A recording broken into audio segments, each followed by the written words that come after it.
Oh, did you see that? Let me try another one. I think we got a better one here. I think we got a better one. Stand by. Stand by. Let me talk to the control room. Hold on just a second. I know we got a better one here somewhere. Let's try this one. Justice, justice, where are you? Okay, that was. I We're feel right so here. much better. I feel so much better now. Let me answer. Justice, we're right here, and we are live for your questions and answers. I had to go through hell and high water, a lot of New York City traffic to get here. 2 minutes before Michael Bryan, who did all the work to get this ready for you all to get your questions answered. Well, you were busy on that whole Law and Crime Network thing, which is going to be helpful because a number of questions are young thug questions. I've had a blast watching him. Well, I Not was on young thug. Monday. You were on yesterday and today, so Right. we've Little covered the Woody. whole Lil Woody Little universe. Woody.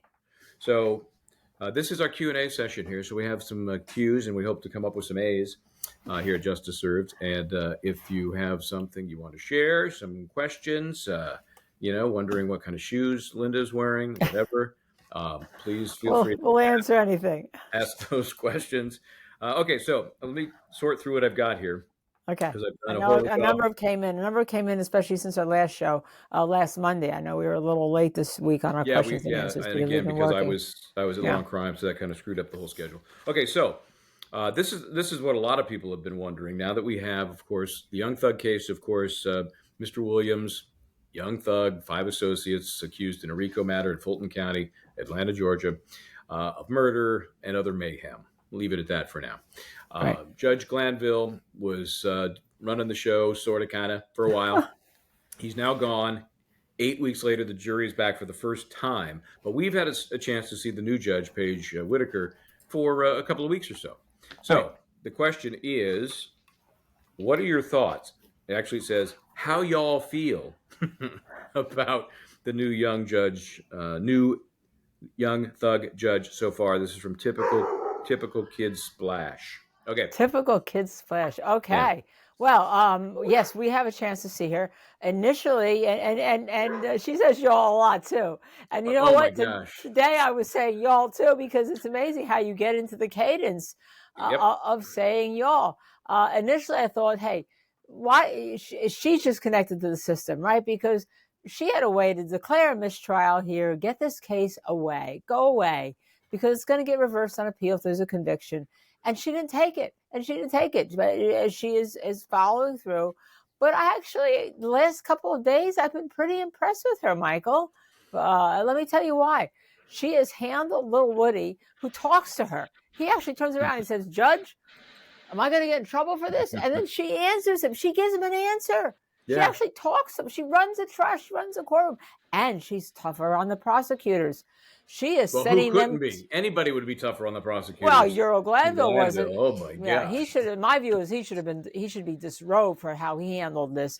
I mean, she is sending them to prosecutor school on how to be ethical. And she said in her courtroom, things are not going to be done that way. So actually, the last 3 days, I have been kind of okay with her. I don't disagree with you. I like her. I think she's in a horrible position, and I think we have, as we've talked about, she's been given these multiple get out of jail free card off ramps on this highway to hell, as you've suggested. And she's not done it now. Is that because Fonnie Willis has got the thumb on the scale? Everybody knows this is in the Fonnie Willis, Fulton County jurisdiction. She's doing the RICO case against Trump as well, which got its own issues. And our friend Ashley Merchant is handling one of the co-defendants in that Trump matter. So it is. Nothing has gone right in either of these cases. But is this judge unwilling to step aside because the higher ups are saying this has got to be done? Okay, it's got to be done. You're the one. Suck it up and do it. And I think she's doing a fine job. I was curious to see how she would act in front of the jury, because we've seen her without a jury there for a couple of weeks, and now as of Monday in front of the jury. Fine, professional, easygoing, seems very friendly, y'all. So we'll see how it goes. She's dealing with these witnesses that are not exactly standard. These witnesses are right out of Central Casting.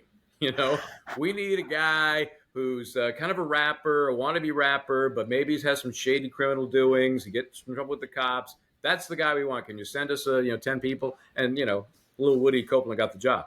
Oh, So we have to talk about him even before we get to the next question okay, because he is so witty, right? You remember the gang, you remember this gang, you remember, I'm a civilian, he says, and then didn't you never signed with Young Thug for being a record a rapper label? And he said, well, can you all keep locking me up? How could I sign with anybody to be a rapper? You're yeah. locking me up.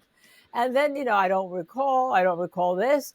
And then as the prosecutor star witness, because he has immunity and we can talk about what that means, he is confessing to every crime that he can confess to on the stand because it cannot be used against him. He is very smart. He is very shrewd. He is very funny. He's very witty. He also may be a killer, but that's just, a little aside. As Edison aside. Other than that, but he's also a tremendous defense witness. Oh, wait a minute, he's the prosecution witness, or is he really? Okay, so that leads me into this very simple question, which is deeper than it sounds. But Young Thug RICO case, is it crumbling? So that comes from a Radiant hyphen Frovo 5255. Oh, Go ahead. wow.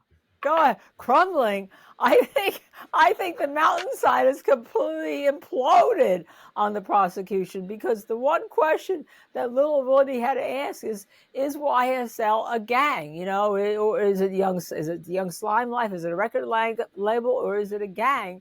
And he said, it's a record label. He said that over and over again. It's a record And he label. said it is not a gang. It is not a gang. Right, it's not a gang, and now the prosecution has to go use his statement, his allegedly admissions to the police or statement to the police, which you can't understand. By the way, I needed an interpreter.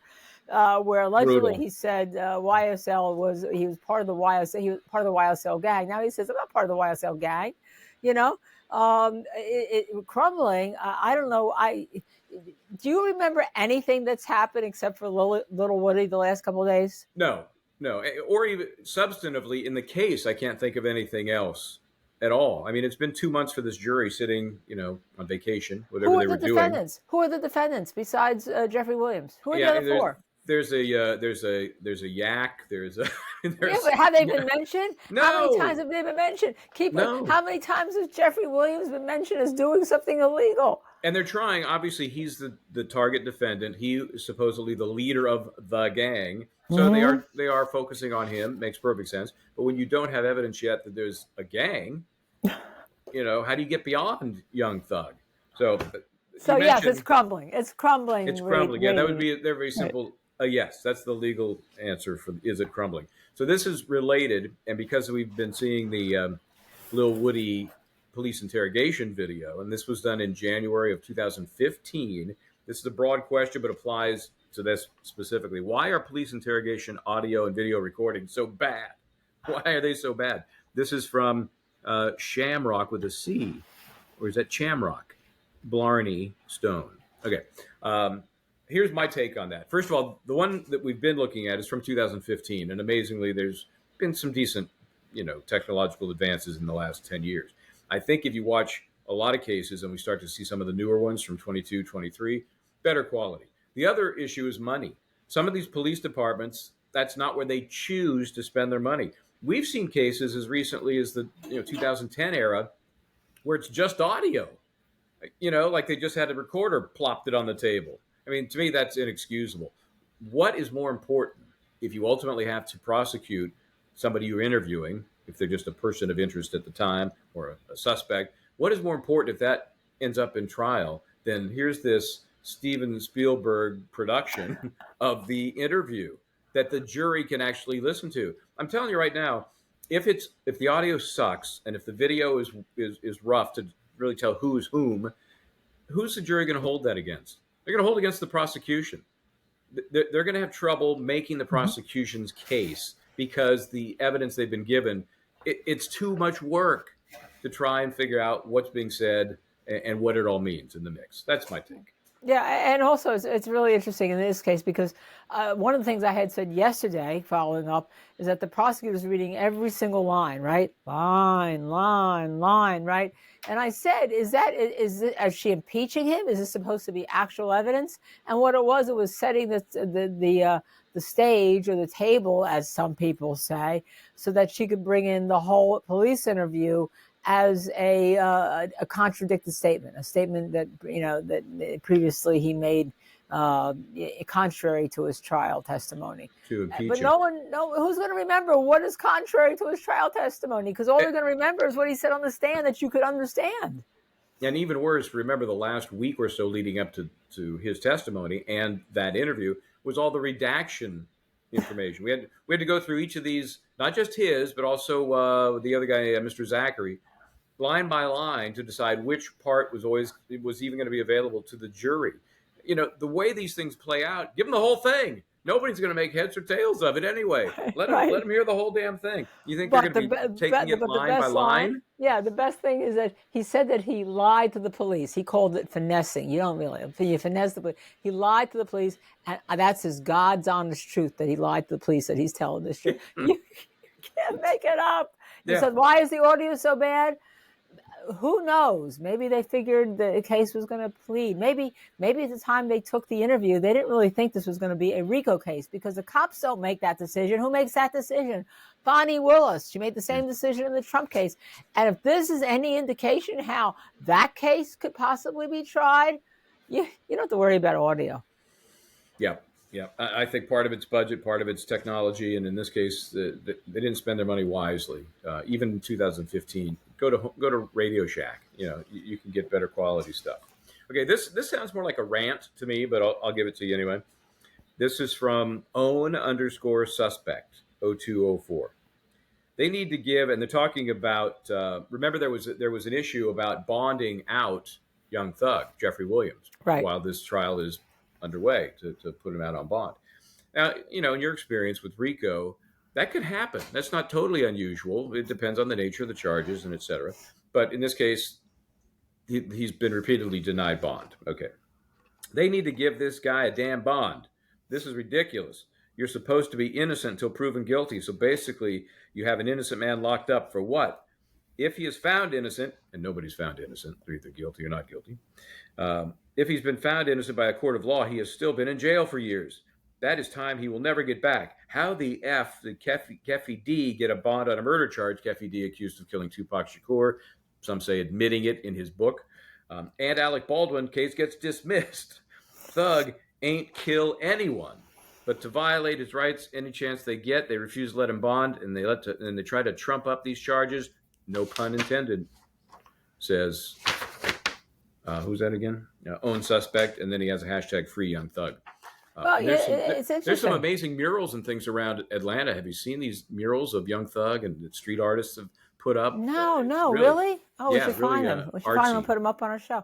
Oh, well, but it's really interesting because I really think this trial is an abusive process, setting the bond aside. I mean, you have all these lawyers, all these people, and it took 10 months to pick a jury, right? Now we're in another 10 months. The prosecution still says they have get this, 150 more witnesses. So I think he's right. I think it's an absolute abusive process. Absolutely, especially considering the state of the evidence now. I mean, quite frankly, the trial judge should entertain a bond motion right now and let him out. He's not going anywhere. It's not like, he's going to fly out, with a passport, because they're going to take his passport. They probably put an ankle bracelet on him, maybe a pretty ankle bracelet. I don't know. Who the hell knows? But it's absolutely ridiculous. And we see this over and over again in these rapper trials, right? It's almost as if there's a message. Well, if you're a rapper, you are more dangerous. Therefore, no, we're not going to let you bond out. And therefore, it becomes a race issue. It becomes, and that's how it's perceived. The same with the lyrics, right? We talked about that at the beginning of the trial. They're not going after white people for lyrics. They're only going after rappers for lyrics. But that's the culture of rap music. That's what it's about, true or not true. So I can tend to agree with this rant. Yeah, no, I think you're right. And the worse the case unfolds, the more it looks like somebody at the top had no clue what they were doing and have had many opportunities to correct mistakes and have just plowed forward. And I don't understand it. Okay, so notch. It's called getting another notch in your gun belt. Yeah, okay? Well, sometimes the notch is not going to be in the gun belt. And this is over. It's going to be in the unemployment line. Let me see. I got a couple of them here. We also have some Karen Reed questions. One of them here I thought was so interesting. Where did I put it? Stand by, please. I got it here somewhere. That's when we're trying a case that happens. You have everything on your desk, right? You're ready to go, Yeah. and it could be as big as a cow, and you can't find it, Oh, right? this is a question that was sort of already answered, but it opens up an issue about the jury having been off for 8 weeks. This is from Reds, REDZ, for you. What does it mean for the jury? Do they stay on or does the trial start over? Now, remember, yesterday, Monday, when the jury returned, the judge asked, Judge Whitaker said, hey, anybody here feel like over the last 8 weeks you've heard anything, learned anything, were exposed to anything that would affect, how you act as a juror in this case? If so, please raise your hand. Nobody raised their hand. Again, if 5 people had, I think they're down to 3 alternates now. No, 4. Sorry, 4 alternates. So if 5 people raise their hands, now they're down to 11 total. Then you're totally mistrial. That's not even a question. So there was one more opportunity for the trial to end, but nobody raised their hand. They said, nope, we can do our duty. And the 8 weeks we've been just hanging out, not hearing a thing, which I think is ridiculous and impossible. I think at the very least they heard, and this I don't think harms their view, but I'm sure they heard that there's a new judge. I'm sure. They may not have heard all of the machinations of what happened behind the scenes that led to it.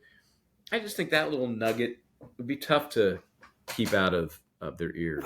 Especially when they come into court, and guess what? Well, that's why they go like, when I left 8 weeks ago, I'm pretty sure the judge was a black guy. Now I'm back. With a diamond earring. Now it's a white woman, but maybe it's just me. Maybe my memory is...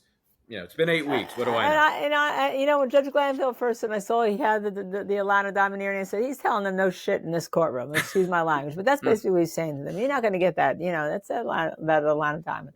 But yeah, like really. But to me, I was wondering, okay, now who does this help? The prosecution or the defense? Because here these jurors had a chance to say, nope, we can't unring that bell. Maybe it was because they didn't remember anything little Woody had said before June 10th anyhow. June 12th anyhow, and therefore they had to answer, yeah, we can put it out of our mind because we don't remember what he said anyhow. We've been gone so long. I just think it's one of those questions. It's like one of those questions where they're doing horrible voir dire would be a question like, do you think you can set aside your biases? And it's a horrible question because you're going to say, nope, I can't do it, and then you're off the jury and you move along. You need to ask smart questions to get to their biases, to find out, no matter what they say, whether it sounds like their experiences in life have led them to be maybe not the person you want on that jury. So that's aside from the whole ring the bell issue. I have an aside from the whole ring the bell issue too. Oh, yeah. At the end of the questions from people, I have a question for you, and it's on that whole issue related to Miss Becky and Alex Murdaugh. Oh my gosh. Okay, but we'll get there. We're going to save that. That's a teaser. It's a deep tease. Okay, one more. You'll like this. And this one comes with visuals. I have a visual. If I hit the right button here. This is a question about the court reporter.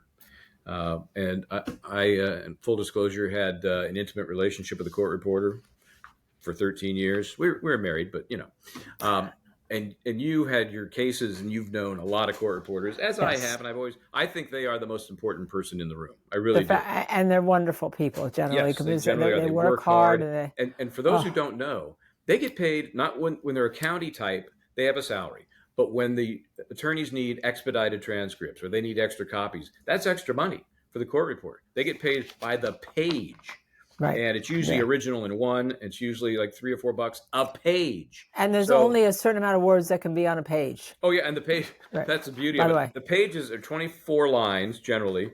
And yeah, it's spaced so you could read it. But it also means a lot of pages.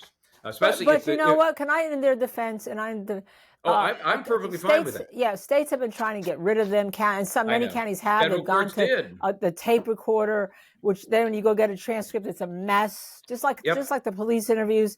These people work hard. They have a skill that's non-duplicable. You can't duplicate it, and for most times. Even in Massachusetts, when we get to Karen Reed, the court reporter in the Karen Reed trial was the same one that was in the Aaron Hernandez trial. I was in.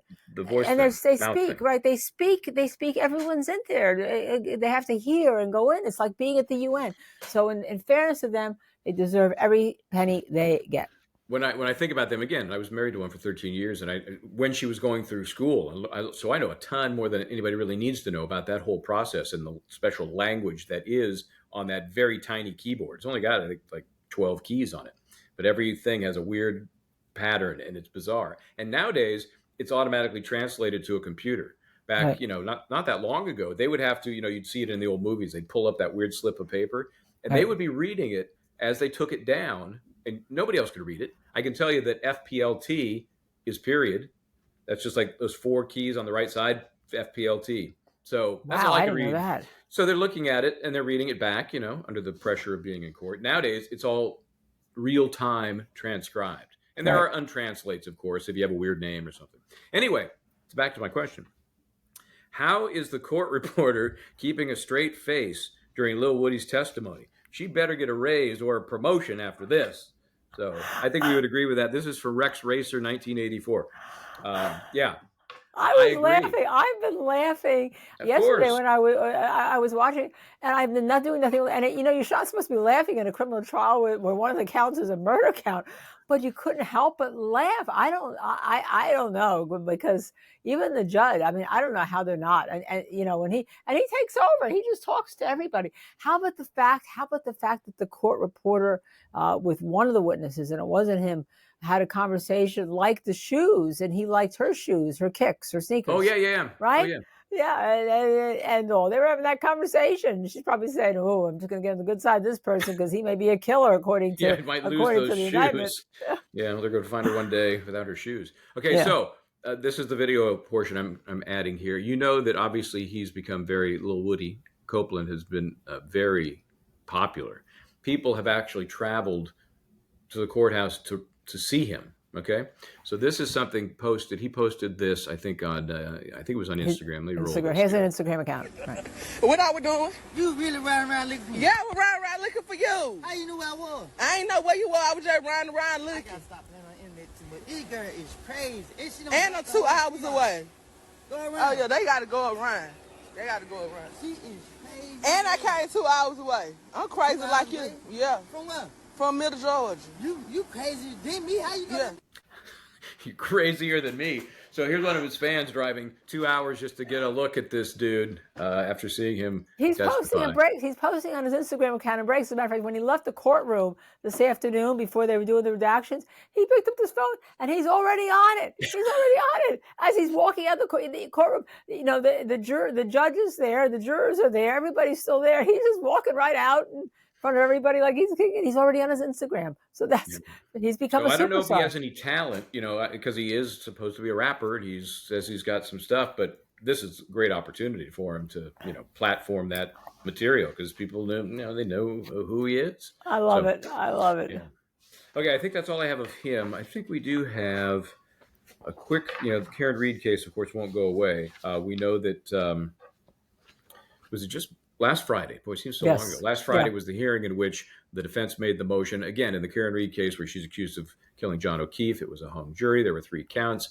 It surfaced after the fact that a number of jurors supposedly came forward to defense counsel and ultimately to the prosecution and said, hey, we were all unanimous for not guilty on counts 1 and count 3. But they just never memorialized that, in part probably because the judge didn't quite say, hey, by the way, if you do come to a decision as you're going through the form, fill it out. Or that would be one way to fix it before they even got to that point. Or in court, she could have said, any of the counts for which you came to some unanimous agreement. She never asked that question. That puts us where we are now. She hears the arguments. Was not impressed by the arguments, to be honest with you. I'm impressed with the process, and I think we know the ultimate result. But the attorney who was new, brought in for this oral argument, didn't really do it for me. Anyway, having said that, she took it under advisement, which I always think is kind of a wimpy thing to do because there's nothing she learned Friday last week that she didn't have in front of her in the paperwork. There was no revelation about new cases, new arguments, new theories. She'd already seen it all. Right. She didn't have the guts to rule from the bench. Thoughts? Yeah, she's not going to change it. We've talked about this in the past. I don't know where the sneakers are in some of these judges. I mean, who had sneakers is the New Mexico judge that said, violations, Brady, we're dismissing against Alec Baldwin. Young Thug judge, no sneakers. This judge definitely knows sneakers. And the prosecution, who has already been contacted also by people and won't talk to them. There has to be a process. And that leads me, when we finish with this, to Alec Murdaugh, because remember, there's an issue there of jury tampering. Here, there's an issue of whether or not there's a not guilty. Even if you don't have something in the rules, picking up a rule book. I don't have a book right here. Okay. Well, yeah, I do. Wait a second. I have a bunch of books back there, but it's too much to get. Picking up, okay, if the jurors say they found not guilty, but they didn't tell me, what do I do? You have to be able to fashion a remedy to find out whether they did find her not guilty. Michael. Yeah. And there was no offer of a remedy. It was just, judge, I mean, you just dismiss those 2 counts. That was the remedy, based on anonymous jurors that don't even total half the jury. So it's a good start. So bring them in. Bring them in. That's an option. That's a remedy. And she could do that. She hasn't ruled yet. And she really didn't give a timeline for ruling, but we assume it's going to be relatively soon. Oh, she's not going to bring them in. No sneakers. No sneakers. No, she's just going to just let him go off to the appellate court. But here's, I never got to the question. Sorry. Here's the question. I'm sorry. Hello, my teacher once said there are no dumb questions. So this is kind of a 2-parter. A, and this goes back to the facts of the case. Isn't there more than enough evidence of a conspiracy to frame Karen Reed? Okay, assuming there is that. Part B, who would have the jurisdiction to indict such an offense? So this is someone. Oh, this is Luce Brother 4718. Well, Luce. So the question then becomes: their defense was the conspiracy. This person is asking Linda, well, isn't somebody responsible for conspiracy? What do you think? Well, the problem is they didn't find her not guilty on all of the counts. And the question that remains is whether or not some of the jurors felt that maybe she accidentally hit him with her car very gingerly, didn't know it, left him there because he fell backwards because he's drunk, and whether or not that could have caused his death. And I think that's why they were hung on some of those counts. But with regard to the conspiracy regarding framing her, because maybe they thought they were framing a guilty person, and they made evidence and they tampered with evidence such as the car video being reversed in the garage where the car was. Yeah, the feds actually have right now an investigation, the Federal Bureau of Investigation, FBI, into the departments involved. And I do think that somebody is going to get indicted for something, but I don't know what, and I don't think it's going to be for the death of John O'Keefe. I think it's going to be having to do with evidence. And I think as it relates to the elements of any conspiracy, remember, as a defense, they're not putting on a case. They're not saying, here's what the conspiracy is, and here are the elements, and here are the participants, and here are the acts in furtherance of the conspiracy. That would be a prosecution model. Well, the defense has just opened the door, and they've just suggested certain things. So if somebody were to come along, let's say the AG for the state or a federal prosecutor, not the FBI, they're the law enforcement arm, but a federal prosecutor, they could pick this up, pick up those pieces that the defense has thrown out there, pursue them, and maybe they find that, boy, John O'Keefe did go in the house, and boy, there was a fight in the basement, and then they drug him outside and left him to die, and then they came up with this whole scenario, and they all got their story straight. But that would be the investigation. You're a long ways from any indictment, but you could see further investigation on a conspiracy. Yeah, and the interesting thing is that 2 FBI experts that the defense was able to use, one was a forensic pathologist and one was a biomechanics engineer. The biomechanics engineer said he was not hit. John O'Keefe was not hit by an automobile. And the forensic pathologist said that the marks on the arms were consistent with dog marks, and he couldn't conclude that he was killed by an automobile. And that was our first question, right? Well, this should be pretty easy. If he's hit by a car, you should be able to figure it out, right? And that's what they haven't figured out. So if the FBI feels that he wasn't killed because of an automobile strike, then how was he killed? And that's part of the investigation. Yeah. All right, you have something to send us out the door. We got about a minute left. Yes, real quickly on Murdaugh, okay, fashioning remedy. The Supreme Court has jumped over the appellate division and taken the issue of jury tampering of Becky Hill. Remember her? We did an episode on Miss her. Becky. Miss Becky, we can replay it, put it in the front, all right, about whether or not he should get a new trial because of jury tampering. I don't think the judge asked the right questions when she brought them in to see whether or not it had an effect. Your thoughts, because we already had a question dealing with Karen Reed, fashioning a remedy. The Supreme Court of South Carolina. Yeah, I mean, it would be. I would be surprised if they do, but I like the fact that they took jurisdiction kind of ahead of when they might normally get jurisdiction. So maybe they will do it. You got to get them in there. You got to interview these jurors and find out exactly what was going on. We know we're not supposed to invade the province of the jury. We're not supposed to get into their heads and figure some of these things out. But at a certain point, you have to. At a certain point, what's the remedy if you don't? So right. I just don't know if they have the guts to do that. Okay, subscribe to our channel. We'll be on again next week. Questions and answers. We'll try to answer in between, even if you have other questions in between, just as we did this week. And we'll try to answer them. Live questions all. We're on YouTube. You can find us on X, Twitter, Instagram, and Facebook. But subscribe on YouTube, and you'll get notification of our Q&A. Cool. Thanks, partner. Bye.